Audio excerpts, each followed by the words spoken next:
Well, hello and welcome back. My name's Kieron'S. This is my inky world where we do inky stuff. Every single day we do inky stuff.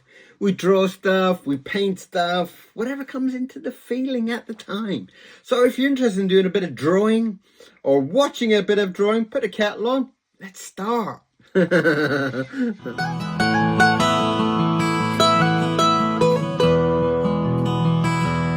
Well, I do hope my cameras are going to behave themselves today, as they have been a bit of a pain in the you-know-what at the moment. Switching off whenever they want and such. So, just trying to find a weapon for today, and that is the chosen beast. If you so wish to notice. Yeah, I know. It should have been cleaned. If you cleaned it, Kieron, we'd probably be able to see the name of it, Kieron. Yeah, I know. Getting there. Here we go. We are going to, let's get a brush. This is a new brush since my last gorgeous, delightful thing broke. So I'm going to kind of get a line going with this. It's obviously a new brush and it doesn't want to do what I want it to do, but it will learn over time. So we are going to start something. Not quite sure where we're going, but no. Right. I actually did see a very lovely tapir. For those that don't know, it's kind of like a short-nosed elephant. And it was the most delightful creature you could have ever wanted to see. In fact, if I could have one, I'm sure Mr. Miro would love to play with him. What's going on with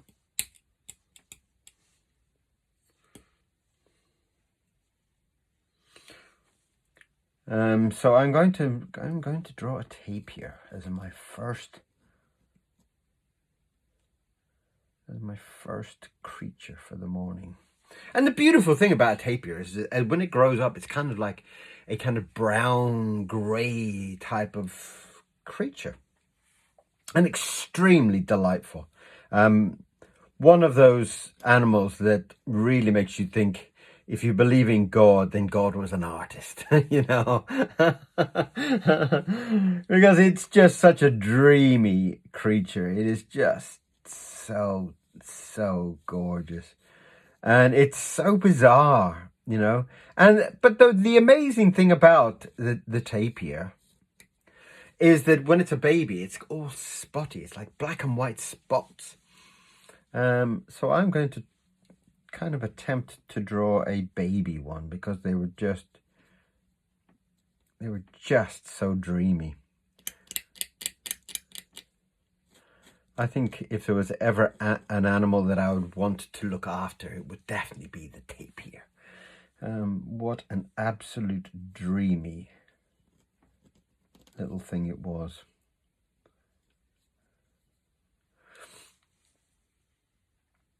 I do think it had teeth as well, so it does have a lot of kind of similarities to an elephant, obviously, with the nose, but it doesn't. It has little ears, almost like pig's feet, almost like little kind of type of things, you know. And it kind of sat there like a dog, and it was kind of like using its paws, or its feet, kind of like, give me some more food, you. You know. So that was the pose that kind of stuck with me when I was watching him. And please correct me if I'm wrong, but I think it had 2 toes and then like a little kind of stump at the back. It's called something like it's like a hook toe or something like that. The same as like a cat or a dog. Or a dog, definitely. I'm not sure about a cat. But it's kind of got these like 2 toes, and it's got a little stump at the back, like an awkward thumb. And I'm going to give him a carrot, just since that was in my mind.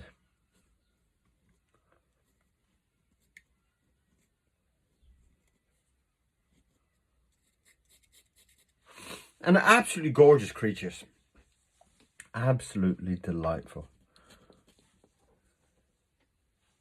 And I think they're extremely friendly as well. I think they're those type of animals that don't really understand predators. They just kind of chill out, you know, which is like a little bit like I wish more humans were like that, you know. It's just like, okay, he's from Jamaica, or he's from Spain, or he's from Mexico, or he's from England, or he's from wherever. Just chill out, you know. We're all kind of gorgeous in our own way.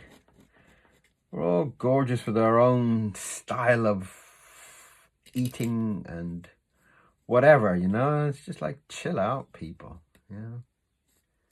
Why not? Who cares, really?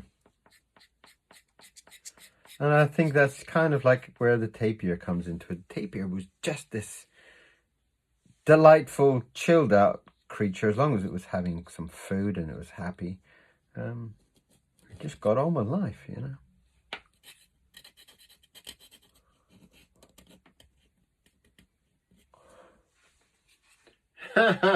He looked just like that. He looked exactly like that. Now I'm going to put a few kind of spots on there. Had these very kind of irregular spots on its body. This is the baby version. Obviously, as it grows up, it loses all that kind of cuteness about him. Well, not cuteness, but cute colours. It keeps the same type of shape, this little wiggly nose, and you know, you can imagine him kind of sniffing the air and sniffing the ground. His nose is constantly wiggling like that. Absolutely delightful little creature. And these are part of my, I don't know, whatever it is, an A5 kind of thing that's going on at the moment. I'm doing lots of small drawings. And a few of them I'm going to obviously put up in my shop, because some of them I like. This one actually I find quite too delightful to do as a one-off, to be honest.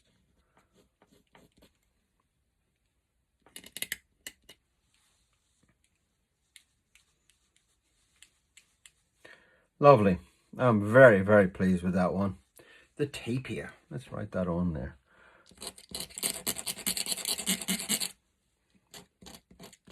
Tapir.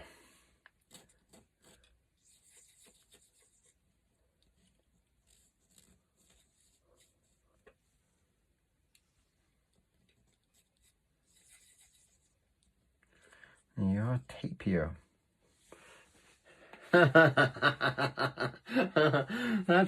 That is very, very, very delightful. I'm very pleased with that one. Let's catch some of the mess. And let's do another one. What else was on that program? I don't know. Let's just start off and see if my memory... Oh, there was a llama, wasn't there? Or a form of a llama. I can't remember what she called it, but let's try and do one of those. And that, I feel, was kind of like the complete opposite of this tapir. It was a different character, a different kind of mood that came from him. As she approached this, it was a lovely young girl. I'm sure it will come up again, and I will remember this girl's name, because she reminded me a lot of like how Steve Irwin. Do you remember Steve Irwin, who used to deal with the crocodiles back in the days before his death?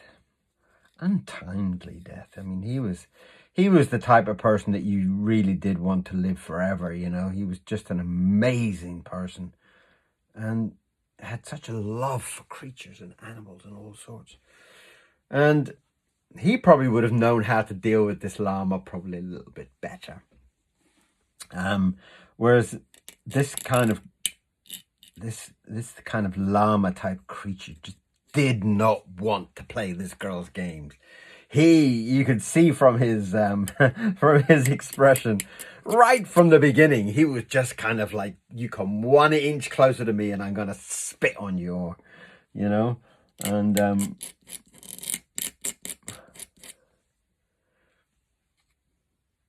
that was his mood. That was his character straight off.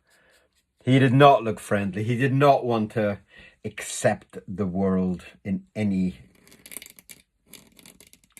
shape or form.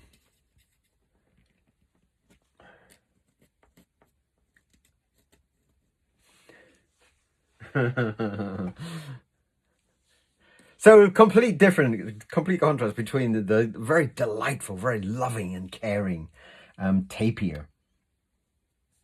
There was this kind of very unhappy, very kind of nasty looking llama. I'm going to say llama, but it wasn't. She said it's from the llama family, blah, blah, blah. And I can't remember what the name of it was. But I guess it comes from the same type of spitting that the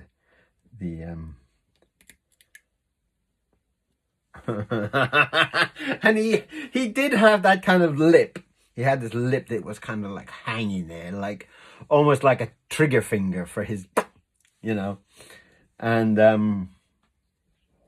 so I really wanted to get that in there. I really wanted to kind of capture that kind of grouchy type of face that it had.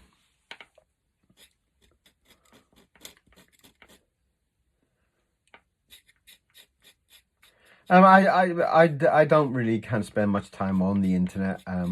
I have my phone, and when I'm kind of like, I have 5 minutes, I kind of flick through it, and this young girl was there talking about animals, and it really impressed me of her knowledge for such a young, you know, I'll probably get it wrong, but she looked about kind of 15 or something, you know. It's like somebody at that age and got all that kind of knowledge. It's like, wow, it's just amazing, you know.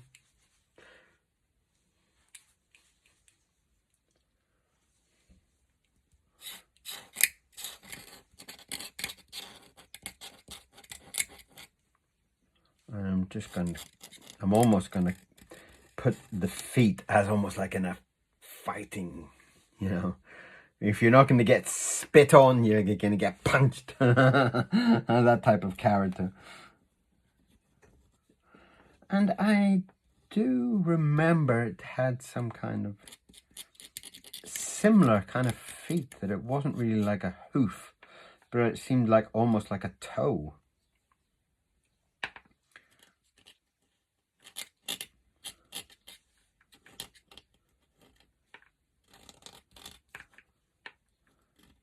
I'm going to try and do those as I really want to kind of give that impression that he's a real kind of fighter. He's not really somebody that welcomes anybody close to him, you know.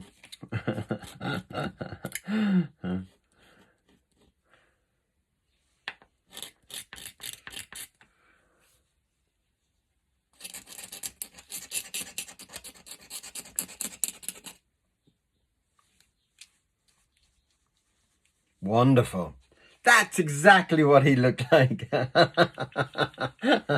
He really was the type of thing that just didn't want to mess with anybody.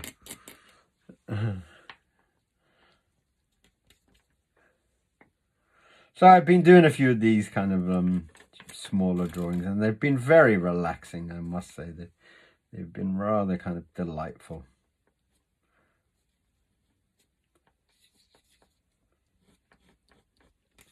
And I've been selling quite a few on eBay. So if you are interested in getting some kind of original scribble and sketch. I have also been doing them at lots of different sizes, and because people have obviously wanted different kind of format sizes. So these are like an A5. I've done like A6 ones that are much smaller. Maybe I'll do a couple of those. I've done like the little ACO ones, which I could probably do a couple of little ACO ones, but it's very difficult to film them because they are really quite ridiculously small.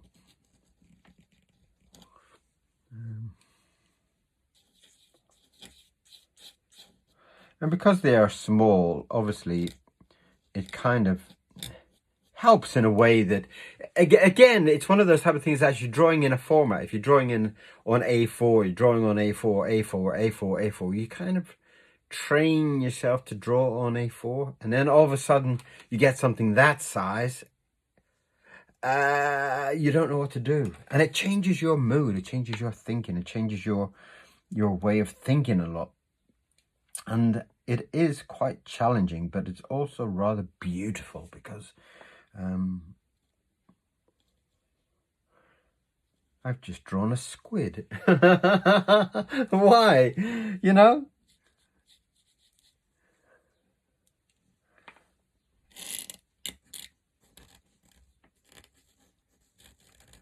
And that's what it does for you. It does this. It kind of retrains your mind. It readjusts your skills, which I find absolutely adorably delicious, if there's such a word.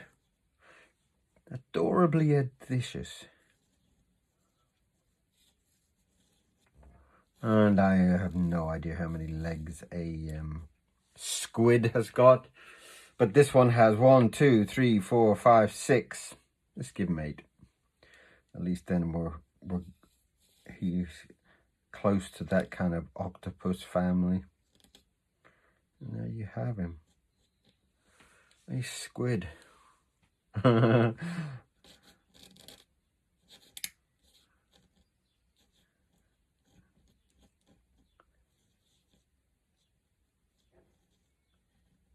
you go, squid. And I think squids have got like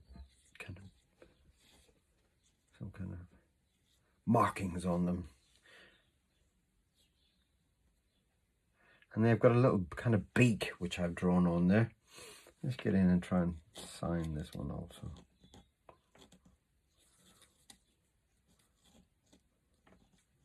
And I haven't been signing all of the ACO ones, and there's no kind of rhyme or reason why. It just seems that if I'm in the mood to do so at the time.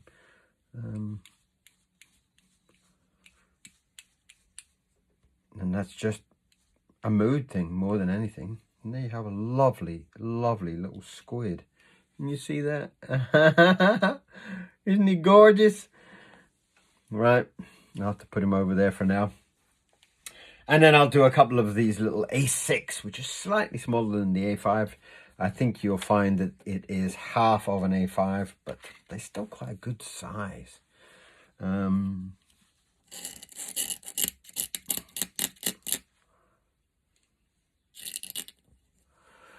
I have to keep an eye on the cameras these days because they are kind of getting to the stage of, I don't know whether it's the temper change or what, but they are switching off whenever they want to again.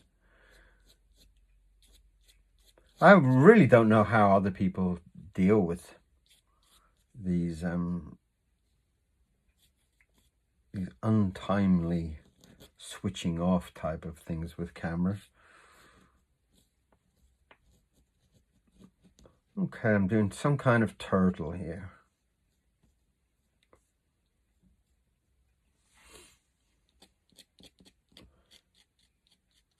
And again, it's nice that the way my mind works, my mind is just on full impact. My brain is just kind of on auto drive, you know, it just kind of keeps going. And I love that about my kind of mind. I love the fact that it just keeps going. Whatever happens, it just keeps going.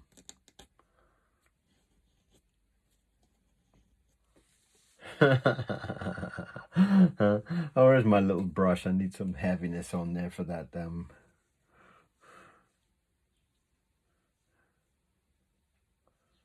or his big clumpy body.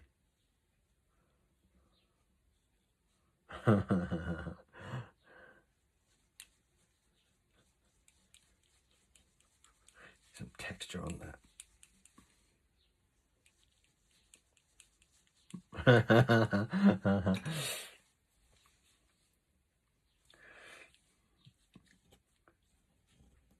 I always wanted a turtle when I was younger. I always wanted. I used to walk. I mean, I don't see it so much anymore. I guess because people steal things these days. Whereas back when I was a kid, nobody ever even thought of stealing things, you know. Whereas it seems to be a common bad habit at the moment. And I used to see people have tortoises in their garden, which was absolutely beautiful. Definitely, it was the only kind of wild animal that I saw as a kid.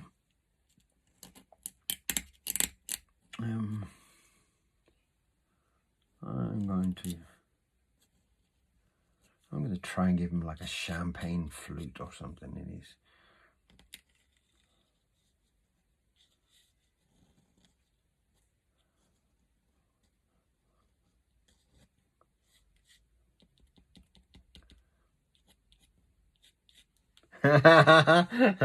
He's obviously a very happy turtle.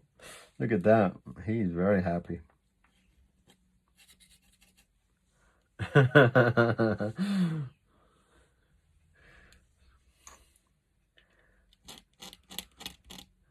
"101 today."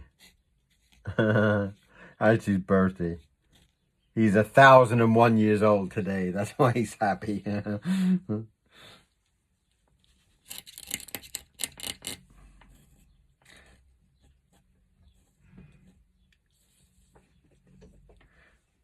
And you might also see that sometimes there's a kind of variation on my signature, and that is simply because I just follow the ink. If the ink is very, very kind of runny and thick, I do it in a certain way, and so you'll see that's quite a thick and chunky signature compared to like quite a delicate one there. Right, one more for you. One more. Since the cameras are still alive. What can we do? What can we do? What can we do?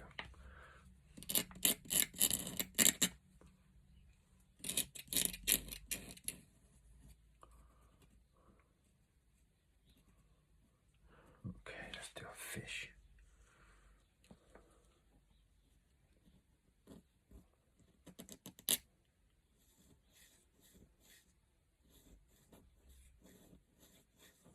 A rather moody fish.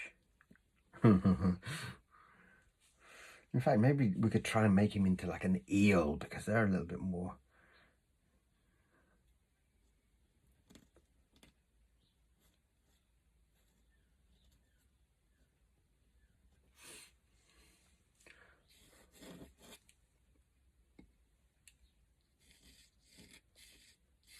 We used to catch lots of eels when I was a child in Ireland.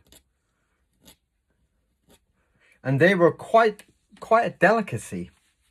We would catch eels and we would kind of put them on the campfire and cook them up. We would, even as a child, we would kind of catch them and clean them and eat them.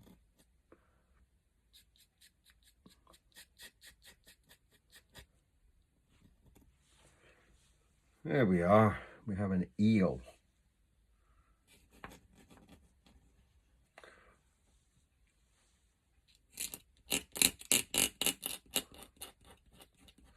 Kind of a kind of sea snake, if you half a fish and half a snake.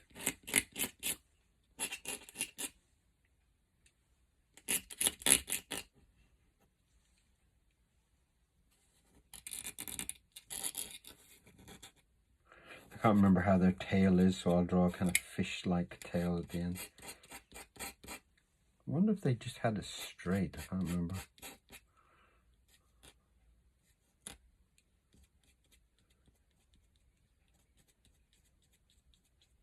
And that is 5 drawings for you today. And I hope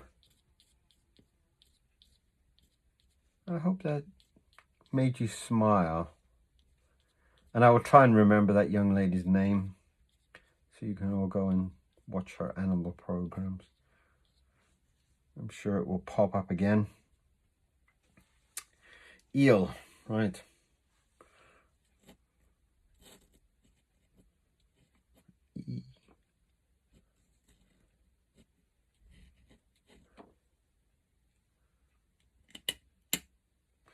Eel.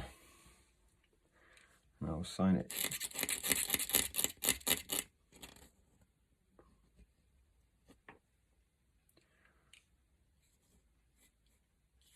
A very long, stretchy signature today, since it's an eel.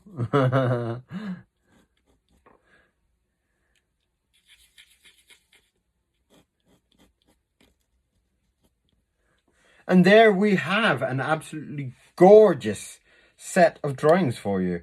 And I really hope you enjoyed today's drawings. We have the delightful tapir.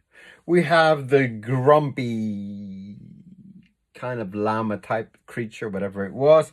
We have got the very, very, very delightful little squid over there. Let's put him over here so he's a little bit closer. The delightful squid.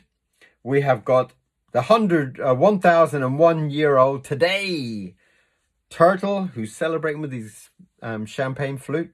And we have the eel. We'll call him the Irish eel for now. And that is your drawings for today. And I really hope that you love every single one of them. And you can always write and tell me which one you love the most. Which one do you like? I would love to hear from you. I would love to know what's going on in your arty world. So, 5 drawings. Let me know what you think. I would love to hear from you. If you haven't subscribed, I should mention this. Please subscribe. It does mean a lot to me. So, thank you very much. And I will see you back here for some more drawings very, very, very, very, very, very soon. Bye-bye.